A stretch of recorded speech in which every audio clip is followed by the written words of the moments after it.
High friends, আমি Shovan. Welcome to my YouTube channel. তো এখন আমি টক্সিকের টিজারটা নিয়ে কথা বলবো, মানে ইন্ট্রোডিউসিং রায়া, মানে ইয়াশের যে ক্যারেক্টারটা, রায়া বলে যে ক্যারেক্টারটা, সেটাকে নিয়ে কথা বলবো। এবং এই টিজারটা কিন্তু আজকে মানে 8 জানুয়ারি, আজকে রকিং স্টার ইয়াশের বার্থডে, সেই উপলক্ষে কিন্তু চলে এসেছে। টিজারটা ডিউরেশনের কথা যদি বলি, 2 মিনিট 58 সেকেন্ডের মতো, 3 মিনিটের কাছাকাছি।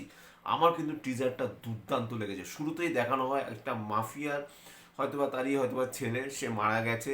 তো তাকে সেই একটা গ্রেভইয়ার্ডে তাকে ফুল টুল দেওয়া হচ্ছে, বইয়ের পাতা উল্টাচ্ছে, একটা অন্যরকম একটা পরিবেশ। অনেক লোকজন রয়েছে, মাফিয়ার যেরকম দলবল থাকে, হাতে বন্দুক ফন্দুক রয়েছে, সেরকম একটা মুহূর্ত তৈরি হচ্ছে।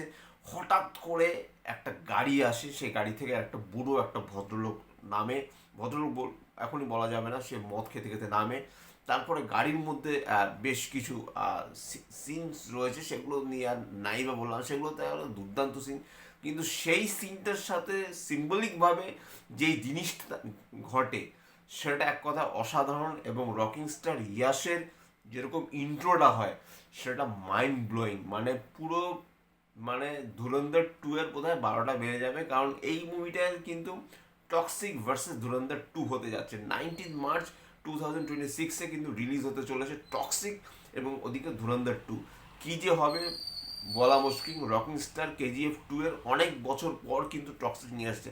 মানে টক্সিক মুভিটা কিন্তু বেশ অনেক দিন ধরেই কিন্তু তিনি টক্সিকের সাথে যুক্ত, সেটা কিন্তু একটা শোনা যাচ্ছিল। এবং সব থেকে বড় কথা, জিতু মোহন দাস, তার মতো একজন ডিরেক্টর কিন্তু সাধারণত এরকম মাস মুভি তিনি বানান না। তার প্রোডাকশন হাউস থেকে আসছে, এবং তিনি যথেষ্ট ভালো একজন ডিরেক্টর। সেই ডিরেক্টরের সাথে কাজ করা, এবং কন্নড়া যে ইন্ডাস্ট্রি, সেই ইন্ডাস্ট্রি একটা প্লাস তৈরি করে দিয়েছে, মানে রকিং স্টার ইয়াশকে দিয়ে। এবং তারপরেও বলছি যে এটাকে যেভাবে মানে একটা ওয়েতে নিয়ে আসা হয়েছে টিজারটাকে, এক কথা অসাধারণ। যেভাবে অ্যাকশন সিকোয়েন্সেস রয়েছে, একটা সিনের কথা বলবো যেখানে একটা লোকের বন্দুকের, মানে বন্দুকটা যেরকম দিকে থাকে তার উল্টো দিকে পা দিয়ে বন্দুকটা নিয়ে সেই গুলিটা গুইয়ে লাগে সেই লোকেরই, লোকজনদের গায়ে। মানে ইয়াস কিন্তু খুব একটা বন্দুক ফন্দুক চালায়নি, শুধু বুদ্ধি দিয়ে সে তার কাজ করেছে। এবং এটা একটা ফেরি টেল হিসেবে এটাকে ধরা হচ্ছে। তো দেখা যাক। এবং এটা হয়তো একটা পিরিয়ডিক অ্যাকশন ড্রামা হতে চলেছে আমার কোথাও গিয়ে মনে হয়, যদিও ড্রেস ফ্রেস দেখে সেরকম এক্স্যাক্টলি সেরকম মনে হচ্ছে না। কিন্তু তারপর আমি বলবো যে এটা হয়তো একটা পিরিয়ডিক ড্রামা মুভি হতে পারে। এবং লোকে কিন্তু গোর, ব্রুটালিটি, টক্সিসিটি, মানে যা যা রয়েছে, যত যত রকমের যা যা নেগেটিভ ব্যাপারগুলো রয়েছে, সেগুলোই কিন্তু লোকজন আজকাল দেখতে পছন্দ করছে। মানে আমি যদি মার্কোর কথা বলি, আমি যদি অ্যানিমেলের কথা বলি, সেই সিনেমাগুলো তো লোকজন মানে গোগ্রাসে গিলেছে। কাজে টক্সিক কেন হবে না? ধুরন্ধর 2ও লোকে হই হই রই রই করে এখনও দেখছে লোকে হলে গিয়ে। মানে ধুরন্ধরও কিন্তু একটা ভালো বক্স অফিস কালেকশন এনে দিয়েছে। কাজেই সেখানে রকিং স্টার ইয়াসেরও আশা করি একটা ভালো একটা সাফল্য সে এনে দেবে। এবং সে এত বছর বাদে বাদে সিনেমা করে, আর সিনেমার ব্যাপারে যথেষ্ট চুজি। এবং তার অ্যাকশন সিকোয়েন্সগুলো মারাত্মক লেভেলের, মাইন্ড লেভেলের যেরকম অ্যাকশন দেখানো হয়েছে, এবং যা বিজিএম যা এখানে ক্রিয়েট করা হয়েছে, এবং যেরকম সিনেমাটোগ্রাফি, ডিউপির কাজ অসাধারণ।